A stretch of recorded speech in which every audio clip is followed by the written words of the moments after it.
Hello नमस्कार, कैसे हो सब यार। आ गई हूँ मैं आपकी कहानी लेकर, तो हो जाओ तैयार। दीक्षा और रिद्धि की कहानी के प्रीवियस पार्ट में मैंने आपको सुनाया था कि रिद्धि दीक्षा के साथ शॉपिंग करके जब घर वापस आती है ना, तो उसकी नज़र पड़ती है अनन्या पर, जो कि हॉल में बैठी बैठी काफ़ी देर से उसका वेट कर रही थी। और जैसे ही अनन्या रिद्धि को देखती है ना, वो गुस्से में खड़े होते हुए कहती, तू अब आ रही है। तो बोलती अनन्या, तो बोलती क्या अनन्या, तू अब आ रही है? मैं तेरा यहाँ पर कब से वेट कर रही हूँ, तू शॉपिंग पे चलेगी मुझे बिना बताए? तो रिद्धि बोलती है, रिलैक्स यार, क्या कर रही है, इतना गुस्सा क्यों कर रही है? और मुझे थोड़ी पता था कि तू अब आने वाली है। तो बोलती क्यों, मैंने तुझे बताया नहीं था? तो बोलती नहीं बताया था, पर तो बोलती चुप कर, तू बिल्कुल चुप कर, मेरे साथ चल, चल मेरे साथ। तो बोलती कहाँ? तो बोलती रूम में चल, मुझे तुझसे बात करनी है। तो बोलती क्या बात करनी है? तो बोलती चल रही है कि नहीं चल रही है? तो उसका हाथ पकड़ कर ना जबरदस्ती उसे खींचते हुए ले जाती है। और यहाँ पर रिद्धि की भाभी देखती है और हल्का सा मुस्कुराकर फिर वो अपने रूम में चली जाती है। दूसरी तरफ अनन्या रिद्धि को खींचते हुए लाती है रूम में, और फिर उसे एकदम से ना झटकते हुए कहती है, क्या है ये, क्या हो क्या रहा है ये सब कुछ? तो रिद्धि कहते क्या हो रहा है? तो बोलते तू तू तू कैसे कर सकती यार उस दीक्षा रोबरा से शादी? तू मान कैसे गई? तू पागल है क्या? तो बोलती तुझे क्या हो गया, तू इतना ओवर एक्ट क्यों कर रही है, क्या प्रॉब्लम है तुझे? तो बोलती प्रॉब्लम, अरे स्टूपिड, उसकी गर्लफ्रेंड भी हो सकती है, मतलब तुम ऐसी लड़की से शादी करेगी जिसकी गर्लफ्रेंड है? तो रिद्धि बोलती क्या बक रही है तू, तू कैसे कह सकती है कि उनकी गर्लफ्रेंड है? तो बोलती क्यों नहीं होगी, देखने में खूबसूरत है, जवान है, हसीन है, पैसे वाली है, अच्छी पर्सनैलिटी है, तो क्यों नहीं होगी उसकी गर्लफ्रेंड? तो बोलती है ऐसा कुछ नहीं है, मैंने मैंने पूछा है उनसे, उनकी कोई गर्लफ्रेंड नहीं है। तो यहाँ पर जो अनन्या है ना, उसकी ओर देखते हुए कहती है, तुझे बड़ा पता है उसके बारे में, मुझे तो पूरा पूरा शक है उसके ऊपर कि उसकी गर्लफ्रेंड है। तो रिद्धि बोलती है यार तू चुप करना, फालतू की बातें कर रही है, ऐसा कुछ नहीं है। तो यहाँ पर अनन्या है ना, गुस्से में ऐसी रिद्धि से बातें करती रहती है। उससे कहती है तू तू समझ क्यों नहीं रही है यार, इतनी गुस्सैल लड़की के साथ तू कैसे शादी कर सकती है, कैसे काटेगी अपनी लाइफ? तो बोलती है देख, माना कि वो गुस्सैल है, लेकिन इतनी भी बुरी नहीं है यार, और देख अभी रिश्ता फिक्स हो गया है तो मैं कुछ नहीं कर सकती। तो बोलती क्या कुछ नहीं कर सकती, तूने हाँ ही क्यों बोला? तो यहाँ पर रिद्धि कहती है अरे यार, तभी उस वक्त ना एकदम से उसका फ़ोन जो है वो रिंग करता है। रिद्धि स्क्रीन की तरफ देखती है, दीक्षा का कॉल आ रहा था। उन्हें पूछती है किसका कॉल है? तो बोलती तू चुप कर, बिल्कुल चुप करना, मैं बात कर रही हूँ, आवाज़ बिल्कुल मत करना। तो बोलती किसका कॉल है? तो बोलती है अरे उनका कॉल है। तो बोलती किसका? तो बोलती अरे दीक्षा का। तो बोलती अच्छा दीक्षा, दीक्षा को कॉल आया है? तो बोलती हाँ आया है, तो चुप कर, बिल्कुल बोलना मत। तो अनन्या जो है ना, वो गुस्से से उसकी तरफ बड़ी बड़ी आंखें करके देखती है। और यहाँ पर रिद्धि जो है ना, वो कॉल रिसीव करते हुए कहती है हेलो। तो दीक्षा कहती है हाय। तो बोलती है जी कहिए। तो बोलती है वो एक्चुअली मैंने वो शर्ट के लिए थैंक यू बोलने के लिए कॉल किया था, थैंक यू, शर्ट काफ़ी अच्छी है। रिद्धि बोलती है रिद्धि ज़्यादा कुछ नहीं कहती। और यहाँ पर जो दीक्षा है ना, वो कहती है वैसे अब हमारी शादी होने वाली है, तो अगर तुम्हें कुछ बोलना हो तो तुम बेझिझक सामने से कह सकती हो, इस तरह डर डर कर रहोगी तो कैसे काम चलेगा, इतना डरने की ज़रूरत नहीं है मुझसे। तो यहाँ पर रिद्धि जो है वो चुप ही रहती है, कुछ नहीं कहती। और यहाँ पर दीक्षा कहती है सुन रही हो ना मैं क्या कह रही हूँ? तो बोलती है हाँ सुन रही हूँ। तो बोलती है तो कुछ कहो सामने से। तो बोलती है कुछ नहीं, बस इतना ही कि खाना टाइम से खा लेना, ठीक है? तो यहाँ पर ऐसा कह के ना वो जल्दी से फ़ोन को कट कर देती है। उसकी हार्ट बीट काफ़ी तेज़ हो रही थी। और यहाँ पर दीक्षा है ना, वो कट होते ही फ़ोन की तरफ देखते हुए सोचती है इसको क्या हो गया है, इतनी फिक्र क्यों कर रही है मेरी?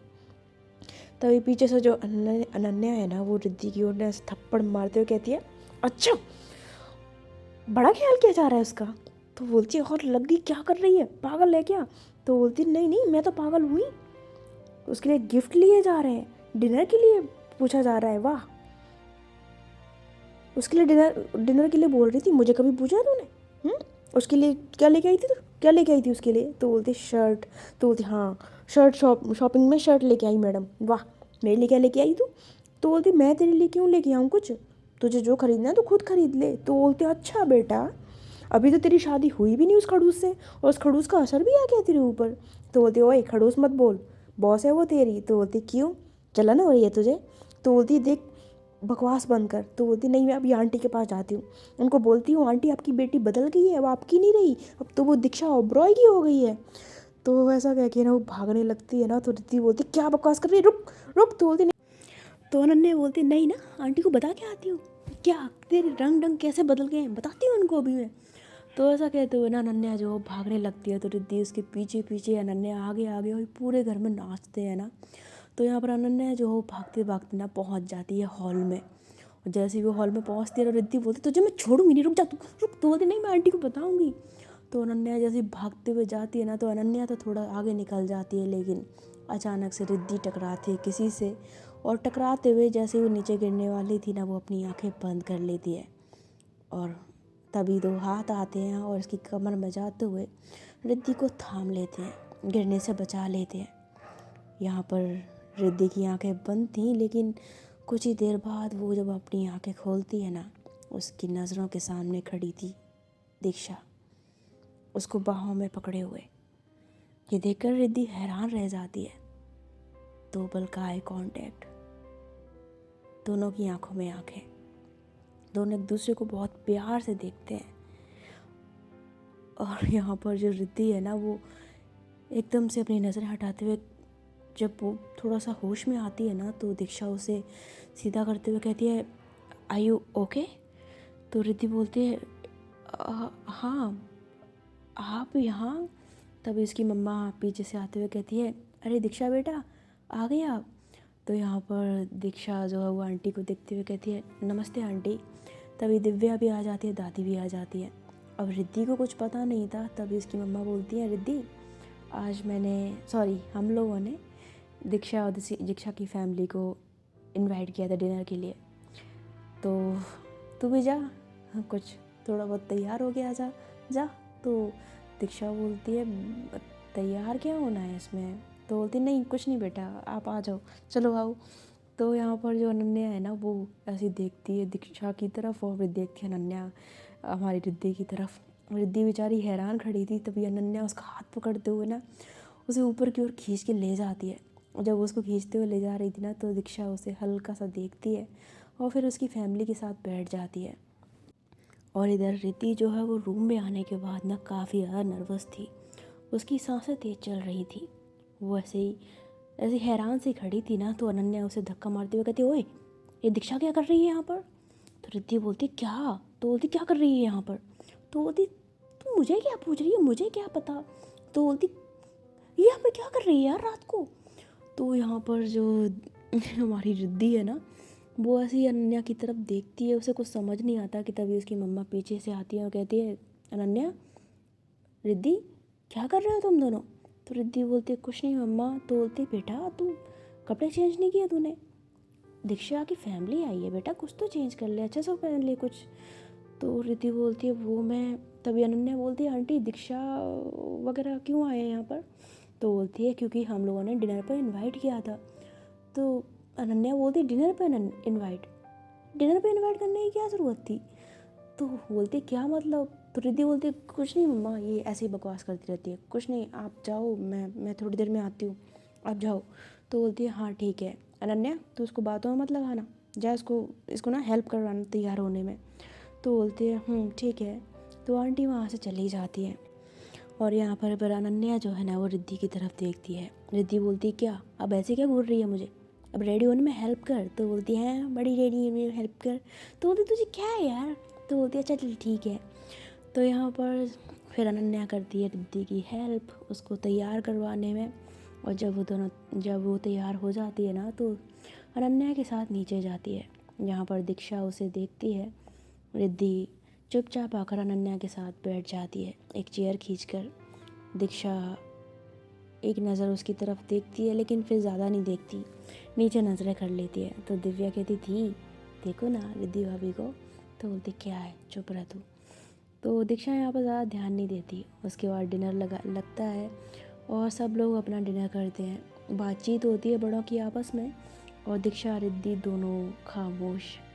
रिद्धि नर्वस थी और दीक्षा हल्का सा उसे थोड़ा बहुत देखती, बीच में यूँ ही नज़र पड़ जाती तो, अदरवाइज़ ऐसे इंटेंशनली नहीं देखती थी उसे वो, और फिर नज़रें नीचे भी कर लेती।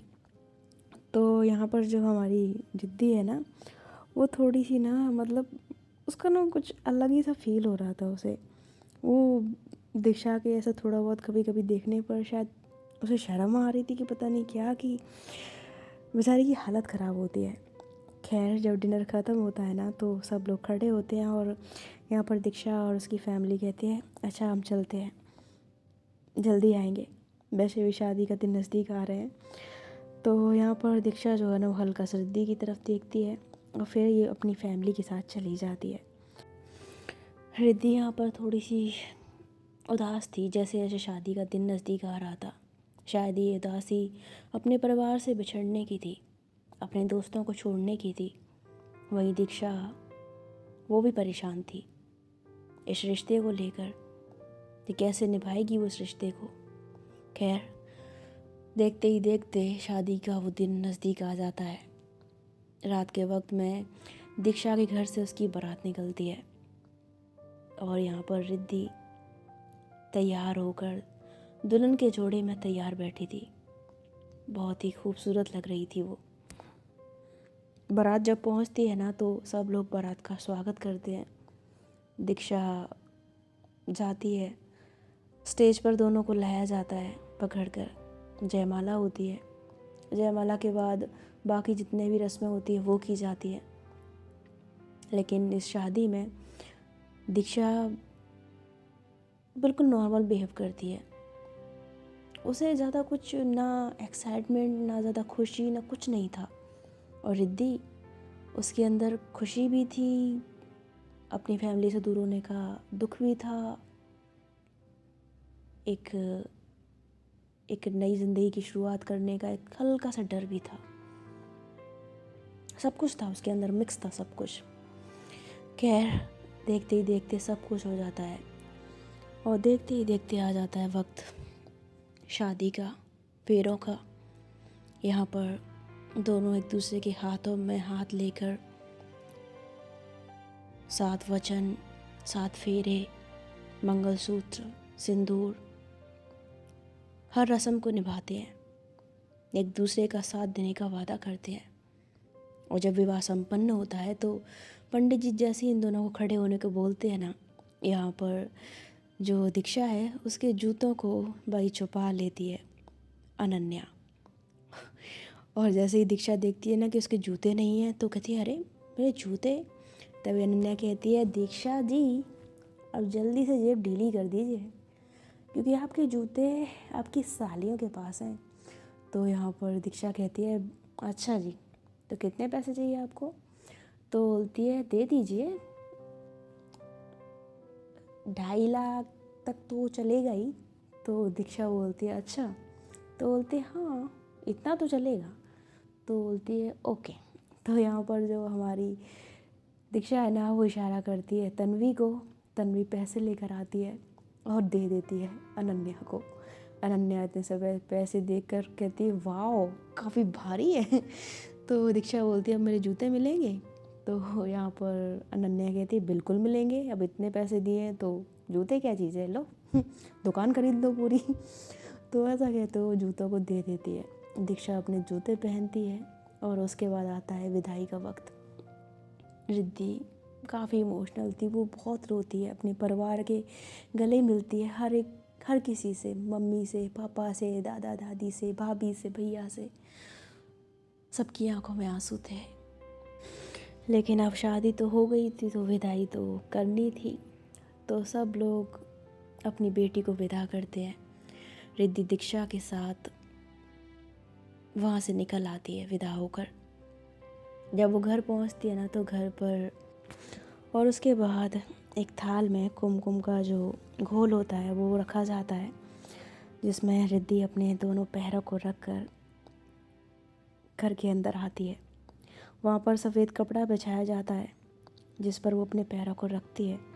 उसके पैरों के निशान होते हैं और फिर होती है यहाँ पर अंगूठी ढूंढने की रस्म। तो यहाँ पर जो दिव्या है ना, वो स्माइल करते हुए कहती है, भाभी मैं आपकी साइड पर हूँ। तभी तन्वी बोलती है, मैं भी भाभी की साइड पर हूँ, जीतेगी तो भाभी। तो यहाँ पर दीक्षा जो है वो दोनों की तरफ देखती है, क्योंकि मन में आता है कि दोनों इसकी साइड हो गए। और फिर यहाँ पर अंगूठी डाली जाती है। तो यहाँ पर दोनों जो है ना, ये दीक्षा और रिद्धि जो है वो अंदर हाथ डालते हैं अंगूठी ढूंढने के लिए। पहली बार में रिद्धि को अंगूठी मिल जाती है। तो दिव्या और तन्वी कहते, देखा हमने कहा था ना भाभी जीतेंगी। तो दीक्षा बोलती है, कोई बात नहीं, 2 राउंड बाकी हैं, जीतूंगी तो मैं ही। तो यहाँ पे दिव्या बोलती है, कोई बात नहीं, देखते हैं, 2 राउंड है ना, पहले राउंड में भाभी जीती है, दूसरे में भी वही जीतेंगी। तन्वी बोलती है, हाँ हाँ बिल्कुल। तो यहाँ पर दीक्षा जो वो हल्की से स्माइल करती है, और फिर अपनी स्माइल को हल्का सा छुपाते हुए ना वो दूसरे राउंड को भी करती है। तो यहाँ पर दूसरे राउंड में मेरा रिद्धि जीत जाती है। तो दीक्षा उसकी तरफ देखती है, रिद्धि हल्की सी उसकी तरफ देखकर स्माइल करती है, तो दीक्षा कुछ नहीं कह पाती। तो यहाँ पर तीसरा राउंड होता है, और उस राउंड में भी ना हमारी रिद्धि जीत जाती है। तो जैसे ही वो जीतती है ना, एकदम से यहाँ पर जो दिव्या ना चिल्लाते हुए कहते, देखा देखा देखा, हमारी भाभी जीती ना, हमारी भाभी जीती। तो यहाँ पर जो बाकी के रिश्तेदार होते हैं ना, वो कहते हैं, क्या दीक्षा तूने तो हमारी नाक कटा दी।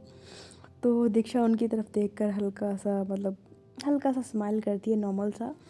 और यहाँ फिर इसी तरह से हंसी मजाक चलता रहता है काफ़ी देर तक। और फिर दादी बोलती है, दिव्या तू रिद्धि को उसके रूम में लेके छोड़ा जा। तो यहाँ पर रिद्धि को ना तन्वी और दिव्या जो है वो लेकर जाते हैं उसके रूम में। दीक्षा जो थी वो बाहर बैठी हुई थी रिलेटिव्स के साथ में। तो ये दीक्षा की जो कुछ फ्रेंड्स होते हैं ना, वो चिढ़ाते हुए कहते, जा जा रिद्धि वेट कर रही है तेरा। तो कहते, चुप करो गाइस, क्या कर रहे हो तुम लोग।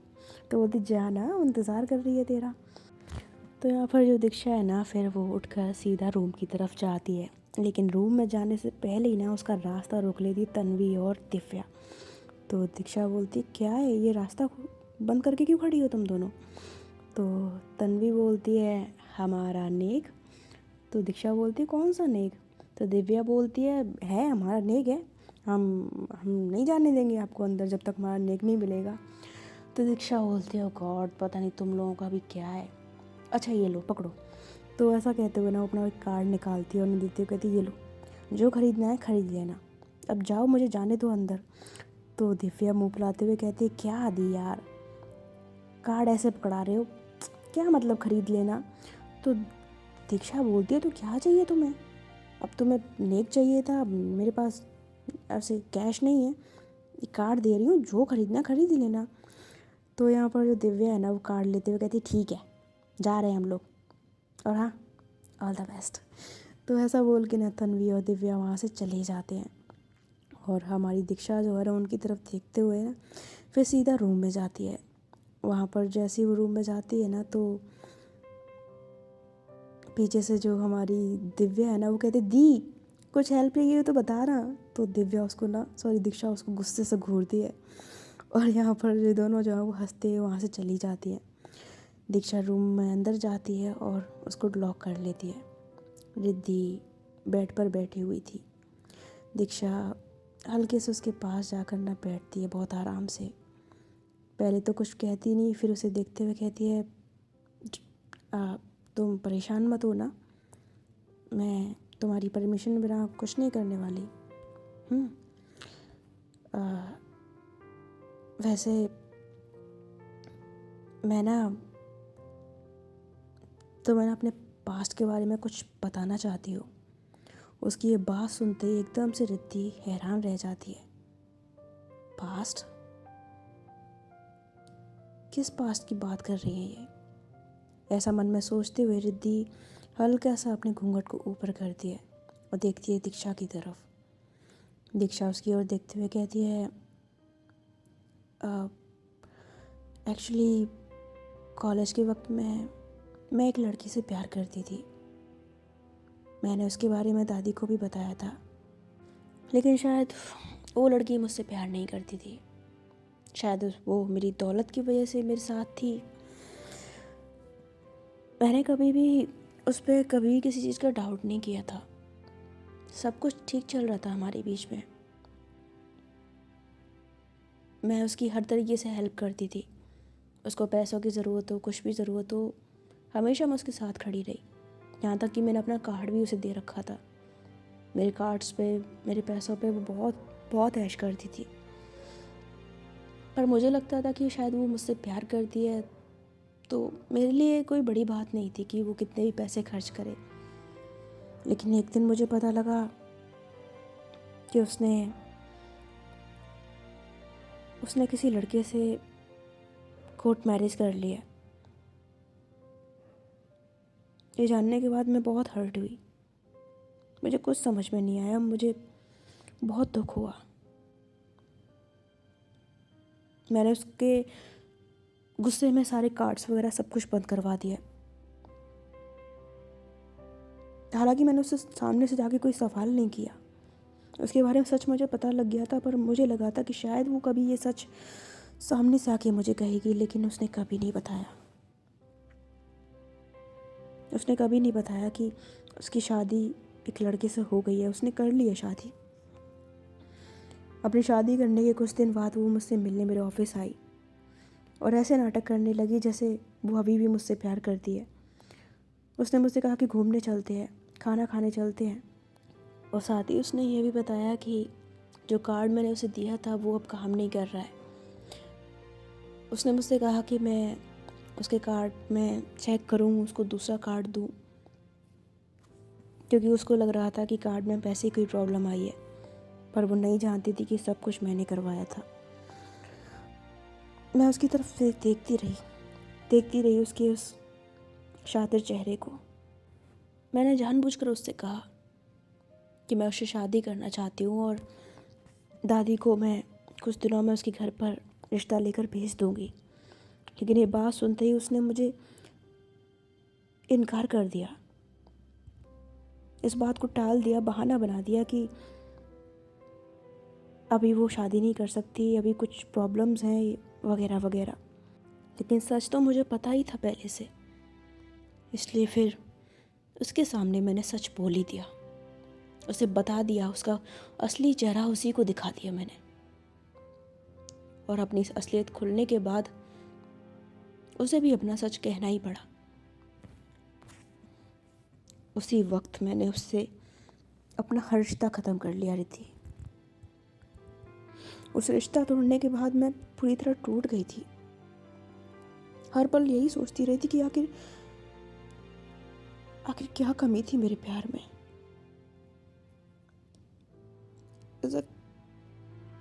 ऐसी क्या कसर छोड़ दी थी मैंने अपने प्यार में, जो उस लड़की ने मुझे धोखा दिया। मैं बहुत बुरी तरह टूटी थी, बहुत बुरी तरह टूटी थी। उस वक्त तन्वी थी जिसने मुझे संभाला था, और फिर उसके बाद मैंने सोचा था कि मैं कभी शादी नहीं करूँगी, ना प्यार। लेकिन देखो, किस्मत भी ना अजीब है, क्या से क्या कर दिया उसने। पर मैं नहीं चाहती थी कि हमारी शादी जब हो गई है तो तुम किसी धोखे में रहो। देखो, मुझे नहीं मालूम तुम मेरी बातों पे कितना भरोसा करती हो, मुझ पे कितना भरोसा करती हो, पर मैं तुम्हें भरोसा दिलाती हूँ कि मेरी तरफ से, मेरे परिवार की तरफ से तुम्हें कोई कमी नहीं होगी। तो उसकी ये बात सुनकर रिद्धि उसकी तरफ देखती रहती है और दीक्षा उसकी ओर एक नज़र देखते हुए कहती है, ना जाने क्यों मैंने तुम्हारी एक आंखों में एक सच्चाई देखी है रिद्धि। तुम्हें देखकर ऐसा लगता है कि तुम बिल्कुल भी झूठी इंसान नहीं हो, बहुत साफ दिल की लड़की हो। इसीलिए मैं तुम पर बहुत भरोसा करती हूँ। यदि कभी भी कोई बात हो तो सामने से कह देना। कोई भी दिक्कत हो, कोई भी प्रॉब्लम हो, कोई भी बात हो, क्लियर कर लेना, लेकिन कभी भी मुझसे झूठ मत बोलना, मुझसे कभी कुछ मत छुपाना, कुछ भी मत छुपाना मुझसे, क्योंकि मुझे झूठ बिल्कुल पसंद नहीं है। समझ रही हो ना? तो रिद्धि उसकी ओर देख कर कहती है, आप चिंता मत करिए, मैं आपसे कभी कुछ नहीं छुपाऊंगी, कुछ भी नहीं छुपाऊंगी, ये वादा है मेरा। और आपको भी जब भी कभी कोई भड़ास निकालनी हो ना, गुस्सा आए, गुस्सा निकालना हो, डांटना हो, तो बस मैं आपसे इतना ही कहना चाहती हूँ कि आप प्लीज़ अकेले में कुछ भी कर लेना, डांट लेना, गुस्सा निकाल लेना, चिल्ला लेना, लेकिन कभी भी मेरी फैमिली के सामने या अपनी फैमिली के सामने या फिर बाहर किसी जगह पब्लिक में मेरे साथ कुछ भी गलत बिहेव मत करना। तो दीक्षा बोलती है, डोंट वरी, मैं वादा करती हूँ कि मैं कभी भी किसी के सामने तुम्हें शर्मिंदा नहीं करूँगी, और बेवजह तो मैं तुम्हें बिल्कुल नहीं डांटूंगी। बस तुम मुझे कभी धोखा मत देना रिद्धि। तो रिद्धि बोलती है, डोंट वरी, मैं आपको कभी धोखा नहीं दूंगी। तो उसकी बात सुनकर दीक्षा हल्का सा स्माइल करती है, रिद्धि भी स्माइल करती है, दोनों एक दूसरे की तरफ प्यार से देखते हैं। और दीक्षा हल्का सा स्माइल करते हुए ना फिर कहती है, रात बहुत हो गई है, ये कपड़े काफ़ी हैवी होंगे ना, तुम भी चेंज कर लो, मैं भी चेंज कर लेती हूँ। रिद्धि कहती है दीक्षा कहती है, उस वार्डरोब में तुम्हारे लिए साड़ियाँ, तुम्हारे सारे कपड़े, तुम्हारी ज़रूरत का हर सामान मौजूद है, जाओ चेंज कर लो। रिद्धि कहती है, आप भी। उसके बाद रिद्धि खड़ी होती है, रिद्धि वार्डरोब खोल के उसमें से अपने कपड़े निकालती है और बाथरूम में चली जाती है, और दीक्षा रूम में चेंज करने लग जाती है। दीक्षा और रिद्धि की कहानी का पार्ट फ़िलहाल यहीं तक। और देखते हैं, शादी तो हो गई, अब इनकी आगे की जर्नी कैसी रहेगी। दोस्तों, मैं आपको जाने से पहले इतना ही कहूँगी, देखो जो भी कहानियाँ सुन रहे हो प्लीज़ चैनल को सब्सक्राइब कर लो। देखो मुझे अभी ऐसा नहीं है कि 1000 पूरे करवा दो, वो ऑलरेडी हो चुके हैं, पर चैनल सब्सक्राइब कर लो, क्योंकि देखो यूट्यूब का दिमाग इतना ख़राब है ना कि यूट्यूब सबके पीछे हाथ धो के पड़ गया है। पता नहीं क्या प्रॉब्लम है इस बंदे को कि वो नहीं देख रहा है, किसी का अच्छा कंटेंट है, कोई साफ़ सुथरा कंटेंट बना रहा है तो वो चैनल डीमोनेटाइज़ कर रहा है, कुछ कर रहा है, चैनल उड़ा रहा है, पता नहीं क्या कर रहा है यार ये। तो आगे फ्यूचर में मुझे नहीं पता, बहुत लोगों के चैनल जिनकी कोई गलती भी नहीं है उनके चैनल चपेट में आ चुके हैं। मुझे नहीं पता, भगवान ना करे ऐसा हो, पर आई डोंट नो, एक पल में कुछ भी हो सकता है, कुछ नहीं कह सकते। तो इस चैनल को सब्सक्राइब कर लो, क्योंकि अगर कोई प्रॉब्लम आती है तो यहीं पर तुम्हें सब कुछ मिलेगा। क्योंकि सीधी सी बात है, देखो यार, हम यहाँ पर काम कर रहे हैं तो ऑफकोर्स सीधी सी बात है, हमें कुछ चाहिए। हम यहाँ पर समाज सेवा के लिए नहीं बैठे हैं या फिर हम फालतू टाइम वेस्ट करने के लिए नहीं बैठे हैं। हाँ, पैशन है, देखो शौक़ होता है अपना, शौक़ मुझे कहानियाँ सुनाने का, लिखने का शौक़ है, लेकिन इसका मतलब ये तो नहीं कि बदले में मुझे कुछ ना मिले और मैं फिर भी ये काम करती रहूँ। आज के टाइम में क्या, तुम देखो ना, हर बंदा इस दुनिया में काम इसीलिए कर रहा है क्योंकि उसको बदले में पैसा चाहिए, बदले में उसको कुछ ना कुछ चाहिए, तब वो काम कर रहा है। और बदले में कुछ नहीं मिलेगा तो फिर बेवजह इतनी मेहनत करके फ़ायदा ही क्या। तो उन चैनल्स का अभी बढ़िया है, ठीक ठाक है भगवान की कृपा से, पर भाई मुझे नहीं पता कब कहाँ नज़र लग जाए, क्या हो जाए। तो इस चैनल को जल्दी से इसका आप इसमें कर लो आप, ठीक है। चैनल पे सब्सक्राइबर तो हो चुके हैं, तो सब्सक्राइबर 1000 की वो नहीं है, 1000 हो चुके हैं, पर सब्सक्राइब कर लो तो फ़ायदा रहेगा तुम्हारे लिए, ठीक है। जितने भी पुराने चैनल्स पे जितने सब्सक्राइबर आ जाओ यहाँ पर, क्योंकि फिर आगे वाली स्टोरीज इसी चैनल पर मिलेंगी तुम्हें, ठीक है। तो तुम्हें बार बार ढूंढना नहीं पड़ेगा, तो तुम्हारे लिए फ़ायदा है, मेरे लिए तो है ही, तुम्हारे लिए भी फ़ायदा है, समझो यार।